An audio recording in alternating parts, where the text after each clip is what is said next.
अस्सलाम वालेकुम। X ray spectroscopy. Previous lecture के अंदर हमने एक्सरे स्पेक्ट्रोस्कोपी के एक बेसिक सा इंट्रोडक्शन किया था जिसमें इंस्ट्रूमेंटेशन को डिस्कस किया है। तो आज के लेक्चर में जो मेन चीज़ हमारे पास है वह है एक्सरेज पैदा किस तरह होती हैं।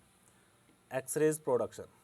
एक्सरेज प्रोडक्शन क्या एक्सरेज किस तरह पैदा हो रही होती हैं एक्सरे स्पेक्ट्रोस्कोपी में। याद रखिएगा हमारे पास एक्सरेज पैदा करने के लिए सबसे पहले हमें चाहिए होती है डिस्चार्ज ट्यूब। क्या चाहिए? Discharge tube. डिस्चार्ज ट्यूब हमारे पास कुछ इस तरह की होती है, चेक कीजिएगा, ये इस तरह की, ये हमारे पास डिस्चार्ज ट्यूब है जिससे आप एक्सरेज को पैदा कर रहे हो। तो ये हमारे पास इस तरह की ये डिस्चार्ज ट्यूब है। और डिस्चार्ज ट्यूब याद रखिए किस चीज़ की बनी होती है? ग्लास की। डिस्चार्ज ट्यूब ये सबसे मोस्ट इम्पोर्टेंट कंपोनेंट है। तो ये एक्सरेज प्रोडक्शन के लिए जो रिक्वायर्ड है इंस्ट्रूमेंटेशन है, एक्सरे प्रोडक्शन के लिए इंस्ट्रूमेंटेशन की बात कर रहा हूँ। इंस्ट्रूमेंटेशन में जो चीज़ सबसे पहले हमारे पास है वो है डिस्चार्ज ट्यूब। क्या है? Discharge tube. और ये बनी किस चीज़ की होती है? Made up of glass. Made up of glass, ये ग्लास की बनी होती है। इसके बाद यहाँ पे दो चीज़ें रिक्वायर्ड हैं। कितनी चीज़ें रिक्वायर्ड हैं? पहले नंबर पे हमारे पास चाहिए यहाँ पे एनोड और सेकंड नंबर पे हमें चाहिए कैथोड। तो मैं कहता हूँ सपोज किया ये मेरे पास कैथोड है और ये वाली चीज़ मेरे पास एनोड है। ये वाली चीज़ मेरे पास क्या है? एनोड है। तो आपने करना क्या है? इन दोनों को यहाँ पे बैटरी के साथ कनेक्ट कर देना होता है। बैटरी के साथ यहाँ पे कनेक्ट कर देना होता है। ये ले, ये मैंने क्या किया, इन दोनों को बैटरी के साथ कनेक्ट कर। ये पॉजिटिव टर्मिनल है, ये नेगेटिव टर्मिनल है। जो पॉजिटिव टर्मिनल से जुड़ा होता है इसको हम नाम दे रहे होते हैं एनोड, और जो नेगेटिव से जुड़े होगा उसको नाम देंगे कैथोड। अब इसके बाद हमारे पास नेक्स्ट इसके इंस्ट्रूमेंटेशन में जो चीज़ आ जाती है वो है two electrodes, cathode and anode. Two electrodes, दो इलेक्ट्रोड्स हैं। अब दो इलेक्ट्रोड्स हैं कौन कौन से? इनमें से एक कैथोड है, एक क्या है हमारे पास? कैथोड। और दूसरा क्या है हमारे पास? एनोड है। और कैथोड अमूमन टंगस्टन का बना होता है। किसका बना होता है? टंगस्टन का। और एनोड हमारे पास किसी भी मटेरियल का, हायर एलिमेंट का बना होगा। किसका होगा? हायर एलिमेंट का। बस मैं यहाँ पे इतनी बात लिखूंगा। हायर एलिमेंट का मतलब क्या है? जिसका एटॉमिक नंबर हायर हो, जिसका एटॉमिक नंबर ज़्यादा हो। एनोड हमेशा उसका बना होगा। मतलब कॉपर का बना हो सकता है, जैसे उमूमन हम कॉपर भी यूज़ कर रहे होते हैं एज अ एनोड।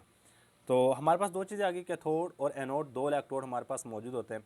इसके अलावा इसके अंदर वैक्यूम पंप भी यूज़ कर रहे होते हैं। Vacuum pump.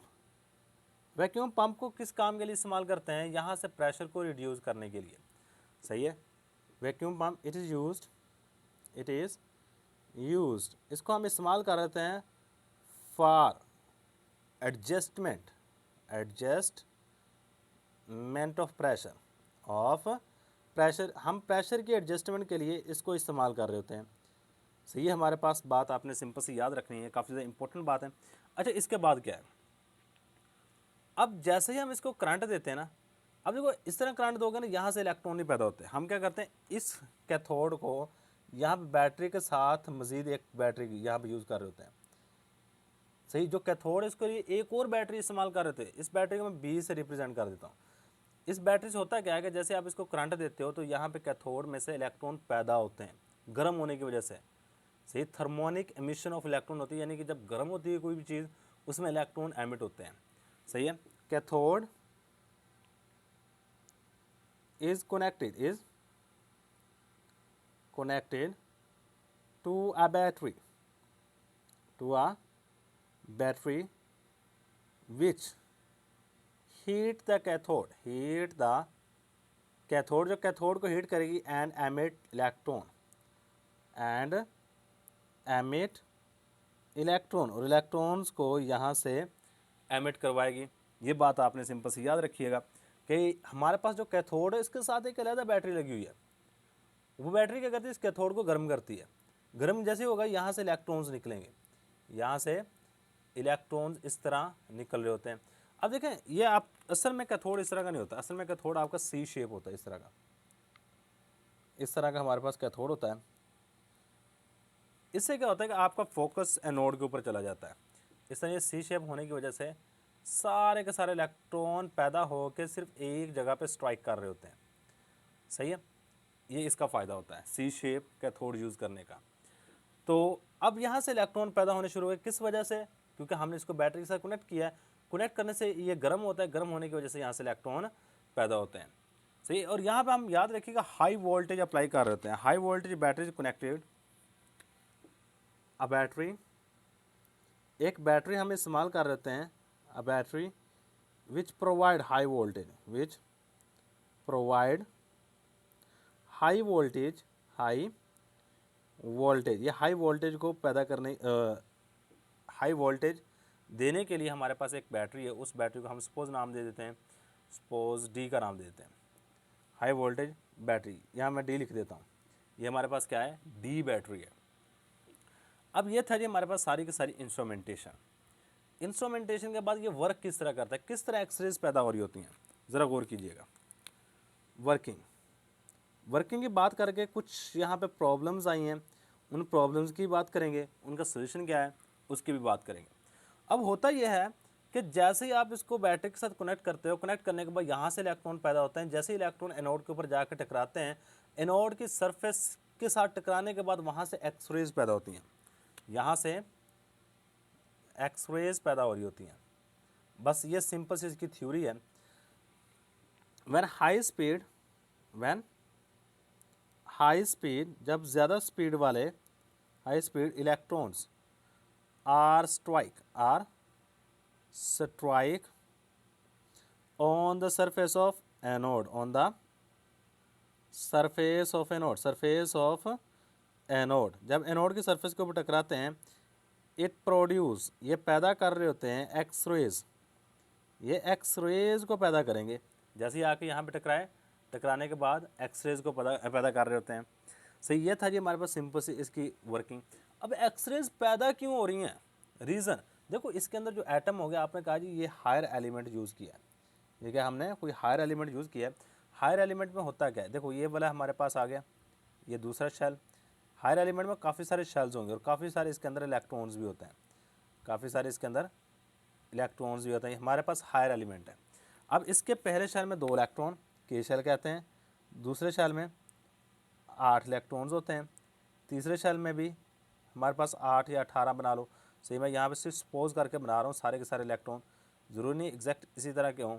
सही है, हमारे पास इलेक्ट्रॉन आ गया। अब देखो यहाँ पे आके इलेक्ट्रॉन इसके ऊपर टकराता है, एनोड के ऊपर टकराता है।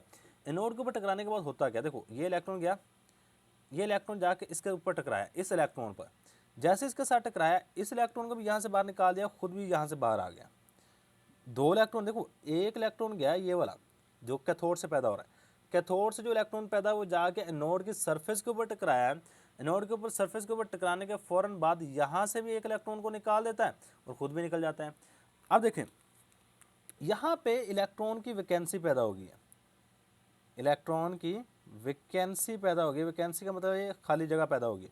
अब इस इलेक्ट्रॉन की वैकेंसी को पूरा करने के लिए बाहर वाले शेल में से इलेक्ट्रॉन अंदर की तरफ मूव करता है, किसी भी शेल में से जा सकता है। अब आपको एक चीज़ पड़ी हुई है बेसिक क्लासेस में, जब इलेक्ट्रॉन हायर लेवल से लोअर लेवल की तरफ मूव करें, यहाँ आउटर ऑर्बिट से इनर ऑर्बिट की तरफ मूव करेगा, तो यहाँ से कुछ ना कुछ एनर्जी एमिट करेगा। अब ये जो एनर्जी एमिट हो रही होती है एक्सरेज की फॉर्म में। किसकी फॉर्म में, एक्सरेज की फॉर्म में एमिट हो रही होती है।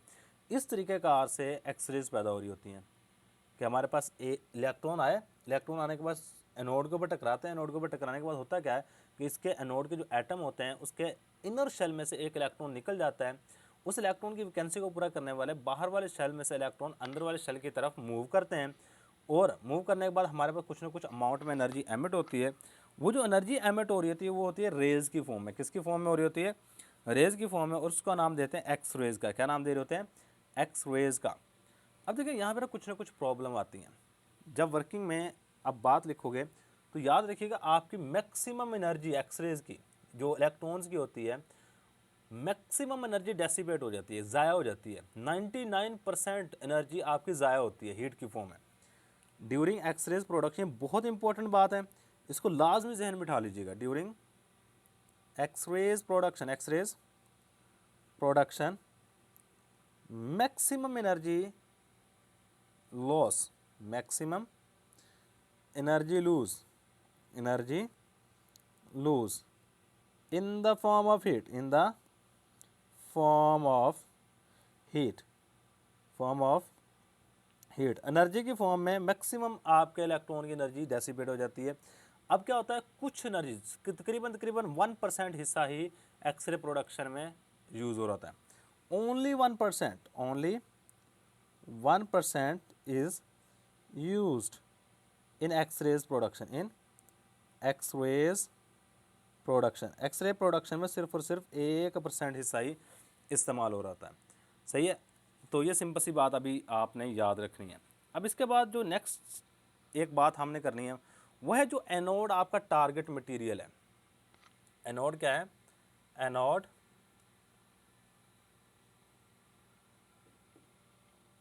ANODE, एनोड, या फिर इसको कहते हैं टारगेटिंग एनोड, ये टारगेट मटेरियल, टारगेट मटेरियल। देखो हमारे पास जो एनोड है या टारगेट मटेरियल है, इसके लिए कुछ रिक्वायरमेंट है। इसके लिए क्या है, कुछ रिक्वायरमेंट है, 2 रिक्वायरमेंट होती हैं, क्योंकि आपने इसको एक्सरे स्पेक्ट्रोस्कोपी में इस्तेमाल करना है, तो इसके लिए हमारे पास की 2 रिक्वायरमेंट्स हैं। अगर ये 2 रिक्वायरमेंट्स आपकी पूरी हैं तो एनोड आप ये वाला यूज़ कर सकते हो। पहले नंबर पे आपका एनोड, देखो आप एक्सरे स्पेक्ट्रोस्कोपी किसी न किसी एलिमेंट के एनालिसिस के लिए इस्तेमाल करोगे ना, जिस एलिमेंट के एनालिसिस के लिए आपने वो एक्सरे स्पेक्ट्रोस्कोपी इस्तेमाल करनी है, एनोड उससे हायर एटॉमिक नंबर का हो, उससे हायर एटॉमिक नंबर का होना चाहिए एनोड, जो आपने यहाँ पे यूज़ करना है। सही है, तो ये पहली रिक्वायरमेंट है, द एनोड शुड हैव, ये रखना चाहिए, should have higher atomic number, higher atomic number, atomic number, anode का हायर एटॉमिक नंबर होना चाहिए as compare to the sample element. जो एलिमेंट आप सैंपल के तौर पे यूज़ कर रहे हो ना, उस एलिमेंट के मुकाबले में इसका एटॉमिक नंबर हायर होना चाहिए। अगर सपोज किया आपको एक एलिमेंट या कोई भी चीज़ ऐसी दी है जिसका एटॉमिक नंबर आपको पता चल जाता है इसका है 70, तो आप उसकी बजाय देखो आप 70 से हायर वाला 71, 72, 80, 85 कोई भी एटॉमिक नंबर वाला इलेक्ट्रोड यूज़ कर सकते हो। यानी कि होना क्या चाहिए, हायर एटॉमिक नंबर, ये बात बड़ी इंपॉर्टेंट है। और इसके बाद जो सेकंड है ना, ये भी काफ़ी ज़्यादा इंपॉर्टेंट। देखो हमारे पास अगर ये वाला एलिमेंट है, इसका एनालिसिस करना है, इसमें कुछ ना कुछ शेल्स होंगे। सही है, अब इलेक्ट्रॉन क्या होता है, हमने एक्साइटेशन करवानी होती है, एक्साइटेशन के लिए कुछ ना कुछ एनर्जी रिक्वायर होती है, यानी इनर शेल से इलेक्ट्रॉन आपका आउटर शेल में मूव कर जाए, इस प्रोसेस को नाम देते हैं एक्साइटेशन का। इनर शेल से आउटर शेल में मूव कर जाए, इस प्रोसेस का नाम देते हैं एक्साइटेशन का। तो आपकी एक्सरेज की एनर्जी जो इस एनोड से पैदा हो, वो एक्साइटेशन वाली एनर्जी से थोड़ी सी ज़्यादा होनी चाहिए। The energy of X rays, the energy of X rays, X rays की जो एनर्जी है, X rays should be greater than, should be greater than the, किससे ज़्यादा होनी चाहिए, ये बड़ी इंपॉर्टेंट बात है, जो आप एलिमेंट यूज़ कर रहे हो उसके एक्साइटेशन से, यानी उसके अगर इलेक्ट्रॉन नीचे से ऊपर वाले शेल में जाने के लिए एनर्जी रिक्वायर है, सपोज किया 2 एंगस्ट्रॉम, तो आपकी एक्सरे जो पैदा होनी चाहिए 1.5 एंगस्ट्रॉम की होनी चाहिए, हायर एनर्जी की होनी चाहिए। सही है, देन द एक्साइटेशन या energy required for excitation of element, energy require for the excitation of element की एक्साइटेशन के लिए जो एनर्जी रिक्वायर्ड है उससे थोड़ी सी ज़्यादा होनी चाहिए। लो ये थी हमारे पास रिक्वायरमेंट। लेकिन यहाँ पे प्रॉब्लम है कुछ, जब आप एक्सरेज को पैदा कर रहे होते हैं, प्रॉब्लम एंड देयर सोल्यूशन। देखो यहाँ पे ना आप क्या करते हो, इलेक्ट्रॉन की बीम को इस एनोड के ऊपर टकरा रहे हो लगातार। जब एक ही जगह पे लगातार ये बीम टकराती है ना, तो ये आपका जो एनोड है ये लगातार हीट होता रहता है, और ये इतना हीट हो जाता है कि पिघलना शुरू हो जाता है। ये प्रॉब्लम बहुत ज़्यादा फेस हुई है और मैंने पीछे बात की थी कि इसमें सिर्फ 1% हिस्सा एनर्जी का एक्सरेज की फॉर्म में जाता है, 99% हिस्सा आपकी हीट की फॉर्म में निकल रहा होता है। और जब यहाँ से इलेक्ट्रॉन आके इसके ऊपर टकराते हैं, टकराने के बाद बहुत ज़्यादा अमाउंट में हीट पैदा होती है और इतनी अमाउंट में हीट पैदा होती है कि ये आपका एनोड पिघल जाए। ये पहली प्रॉब्लम हमारे पास जो सबसे मोस्ट इंपॉर्टेंट थी, जो फेस हो रही थी एक्सरेज प्रोडक्शन में, वो यही थी कि एनोड के ऊपर आके इलेक्ट्रॉन टकराते थे, बहुत ज़्यादा अमाउंट में हीट पैदा होती थी, वो जो हीट पैदा हो रही थी वो इस एनोड को पिघला देती थी। सही है, यही बात हमने यहाँ पे लिखनी है और इसका सोल्यूशन क्या निकाला वो भी देखते हैं। A large amount of heat is produced at anode. A large amount of heat is produced. Heat is produced at anode. Anode के ऊपर बहुत ज़्यादा अमाउंट में हीट पैदा हो रही होती है। कहाँ पे? एनोड के ऊपर बहुत ज़्यादा अमाउंट में हीट पैदा होती है, विच में मेल्ट, विच जो शायद पिघला दे, विच में melt the anode, melt the anode. अब इसका सोल्यूशन क्या निकालना? देखो हीट पैदा हो रही है, अब हीट को कम करने के लिए हम इसको ठंडा करेंगे।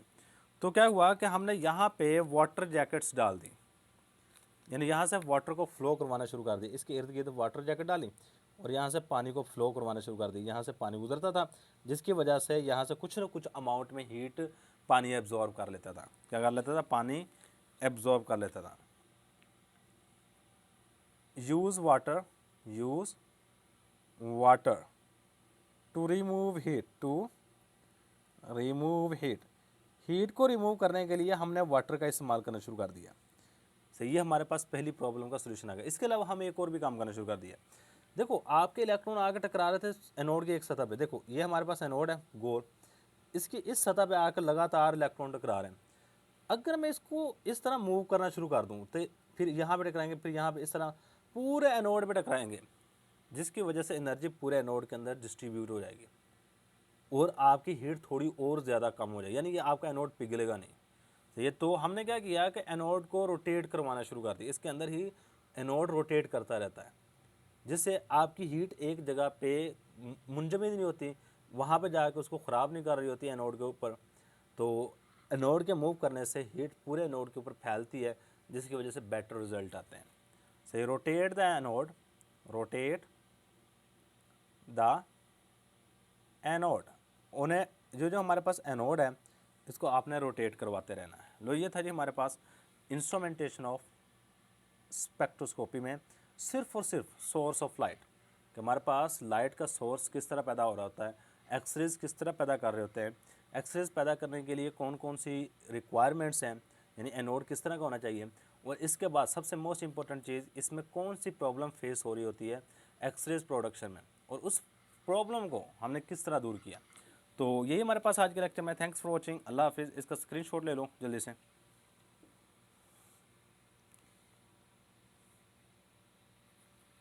और इसका भी ले लो स्क्रीनशॉट।